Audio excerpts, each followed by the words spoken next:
આજથી લગભગ અઠવાડિયા પહેલાં જ મ્યુનિસિપાલિટીએ આ ઘાટ સાફ કરાયો હતો ક્રેનની મદદથી અને બહુ બધા માણસોની મદદથી ઘાટ સાફ કર્યો હતો.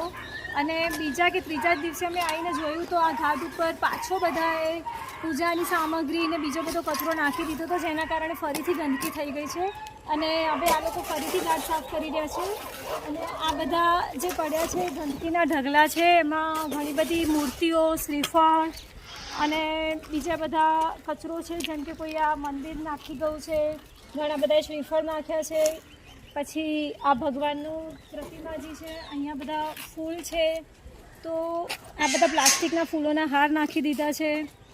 તો બધાને અમારી અરજ છે કે આવી રીતે પૂજાપાની સામગ્રી તમારા ઘરે જ વિસર્જિત કરો, તળાવને ગંદુ કરશો નહીં. તળાવમાં નાખવાથી કોઈ પુણ્ય નથી થતું. કોઈ બી શાસ્ત્રોમાં એવું કીધું નથી કે તળાવ કે નદીમાં નાખવું જોઈએ. પહેલાંના જમાનામાં બધા જ પોતાનો આવી રીતે પૂજાની સામગ્રી જમીનમાં જ વિસર્જિત કરતા હતા. અને આ સામગ્રી વિસર્જિત કરવાના કારણે તળાવ ખૂબ જ પોલ્યુટ થઈ ગયું છે અને એની માછલીઓ અને બીજા બધા જે કાચબા અને બધા જળચર જીવો છે મરી જતા હોય છે. તો બધાને ખૂબ ખૂબ વિનંતી છે કે પ્લીઝ તળાવને ગંદુ ના કરો.